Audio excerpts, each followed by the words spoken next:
Hello अस्सलाम वालेकुम रहमतुल्लाहि व बरकातुहू। टुडे जो आज हमारा टॉपिक होगा क्लास 10th का, हमारा जो आज का टॉपिक होगा that will B coordinate geometry.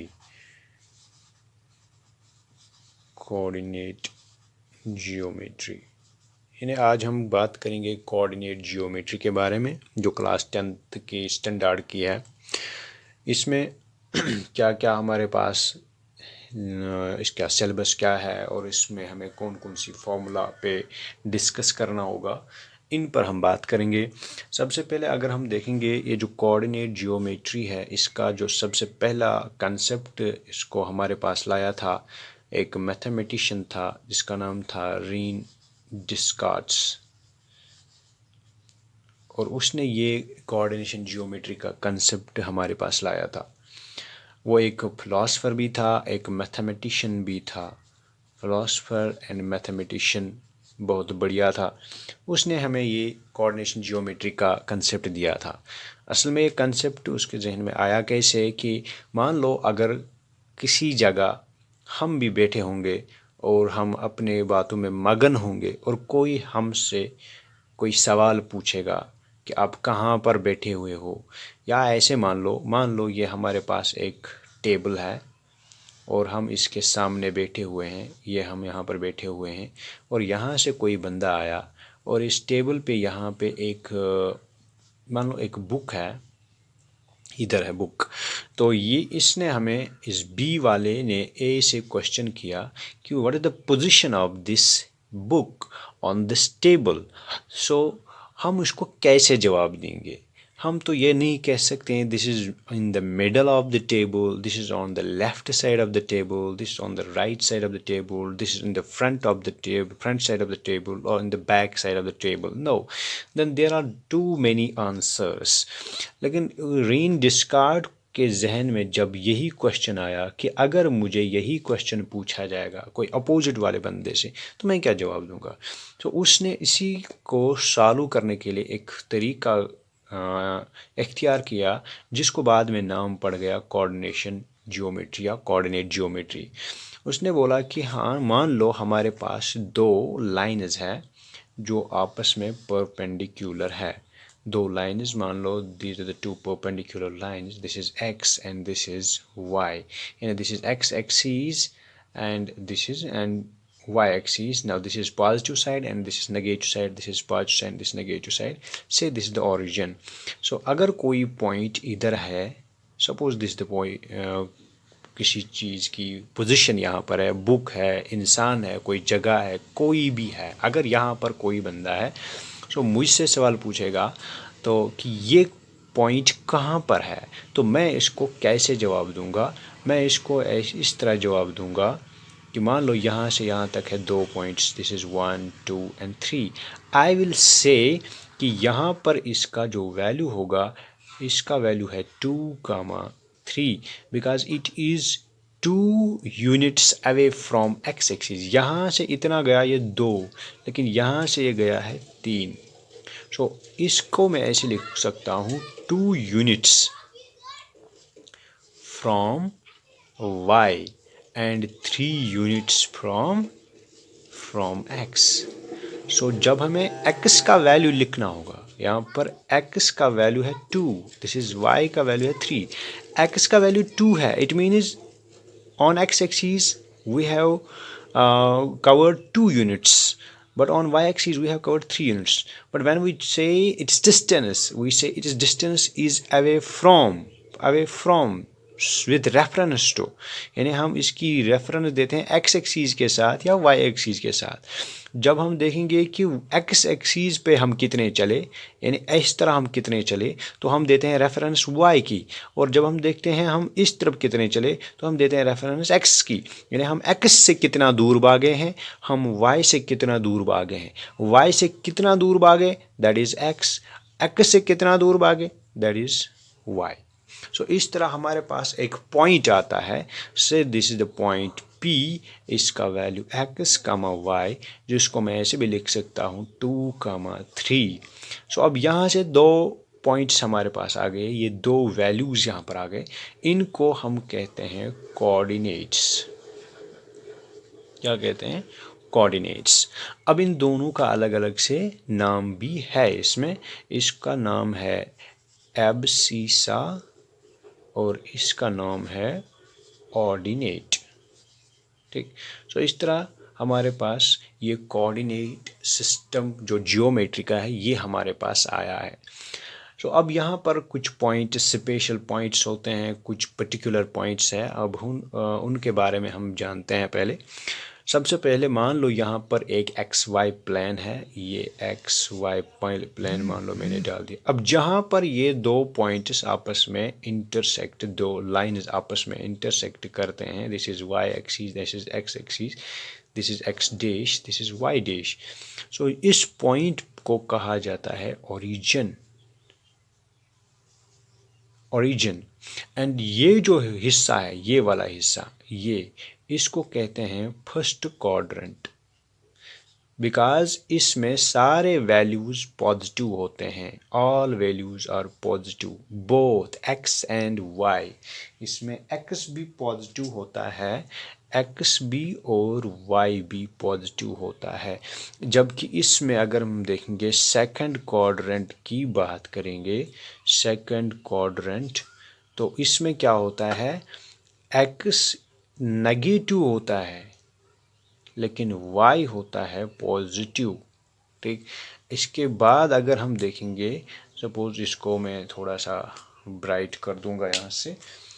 सो यहाँ पर मैंने लिखा है x, y। सो यहाँ पर x है नेगेटिव, y है पॉजिटिव। ठीक। इसके बरक्स अगर हम तीसरे क्वाड्रेंट की बात करेंगे, यहाँ से हमारे पास ये वाला क्वाड्रेंट है third. So this is third quadrant.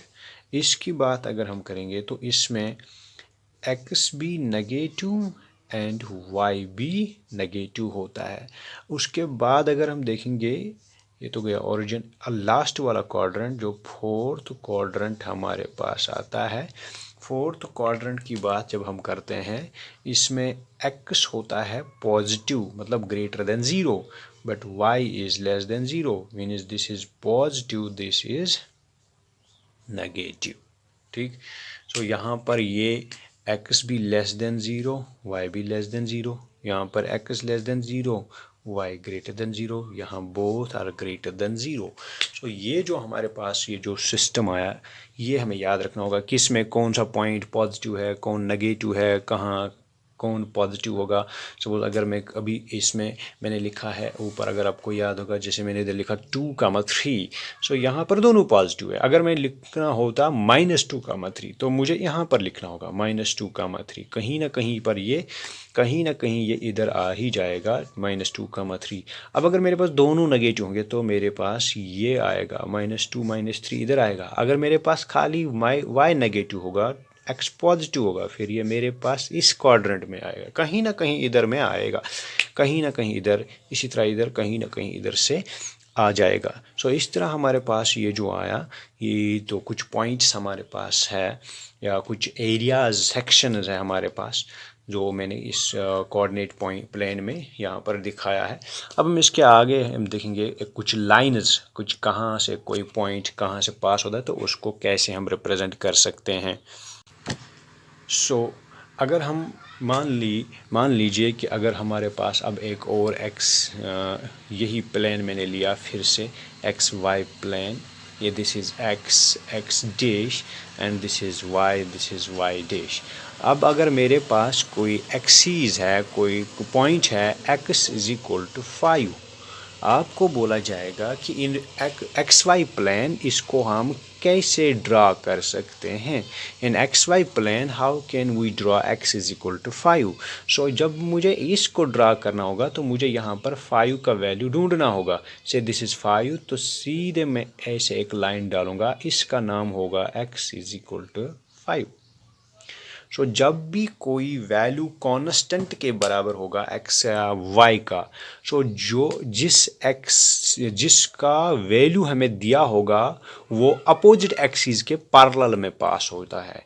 जैसे कि अगर मैं यहाँ पर y लूँगा, y का वैल्यू है 5, सो जब मैं उसको ड्राइव करूँगा, सो उसका जो प्लेन आएगा उसका ग्राफ ऐसे होगा। So this is y is equal to 5। ठीक। सो इसका graph x y is equal to 5 जो होगा वो x के पैरेलल होगा।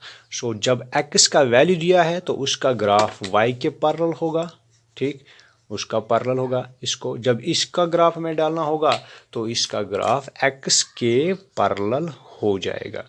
सो ये चीज़ें याद रखनी होगी, चाहे वो माइनस हो चाहे वो प्लस हो। यहाँ पर हमें प्लस भी लिख सकता हूँ, प्लस बी माइनस बी, इसी तरह यहाँ पर भी लिख सकता हूँ प्लस बी माइनस बी, कुछ भी होगा। सो सिंपली, ये ज़रूरी नहीं 5 होगा खाली, नहीं 4 3 2 कुछ भी हो सकता है। तो this will be like this. So इसका एक और पॉइंट भी यहाँ पर आपको याद रखना होगा। तो अगर मैं इस लाइन पे देखूँगा, इस लाइन पे y कितना होगा, y कितना होगा, y may be changing here at every point। यहाँ पर भी y कुछ अलग होगा, यहाँ पर भी, यहाँ पर भी, यहाँ पर भी, यहाँ पर भी, यहाँ पर भी, यहाँ पर भी, इसी तरह यहाँ पर भी एक्सचेंज हुआ करेगा।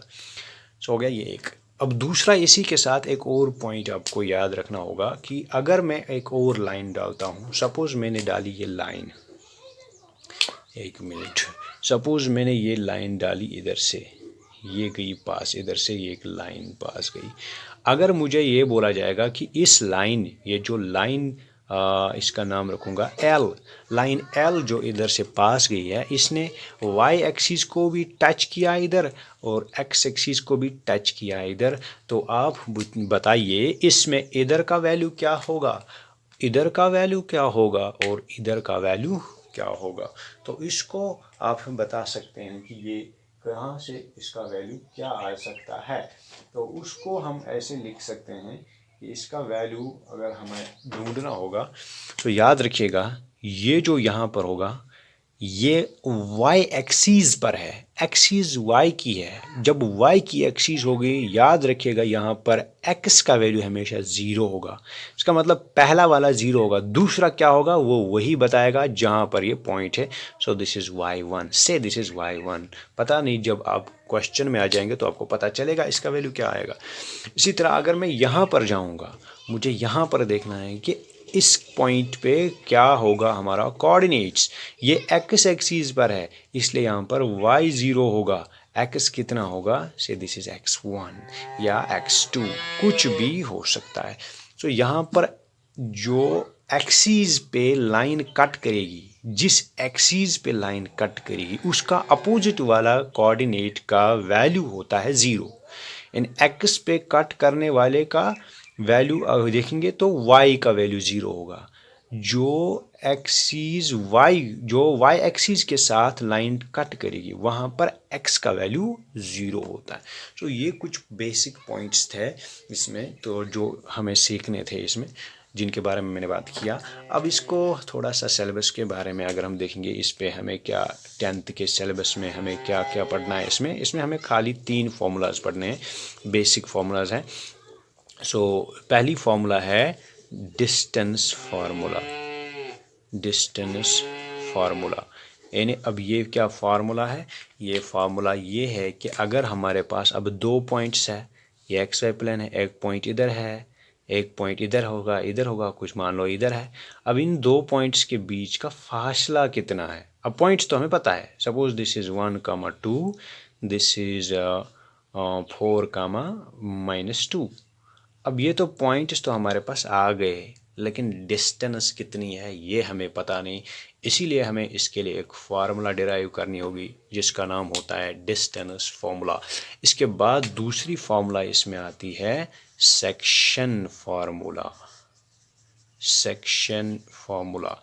ये कौन सी फार्मूला है कि ये एक ऐसी फार्मूला है कि अगर हमारे पास 2 एक्सीज है, एक्स वाई एक्सीज, और यहाँ पर एक लाइन बनी हुई है इन पॉइंट्स के बीच में से, ये मान लो एक लाइन ए एंड बी, और इसको वाई एक्सीज ने कट किया। ज़रूरी नहीं वाई एक्सीज, कोई और भी लाइन, सपोज इधर से लाइन गई है ये ए और ये भी, यहाँ से इस पॉइंट ने इसको कट किया है, यहाँ से इस पॉइंट ने कट किया है, डिवाइड किया है 2 हिस्सों में, 2 भागों में।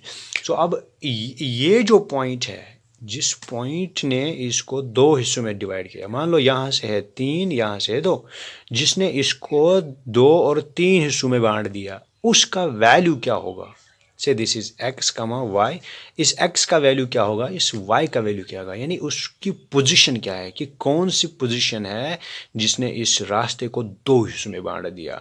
सपोज इधर मैंने दूसरा पॉइंट लिया है, मान लो ये यहाँ से 10 किलोमीटर है, उसको दो हिस्सों में बांट दिया, एक से 6 किलोमीटर, दूसरे से 4 किलोमीटर।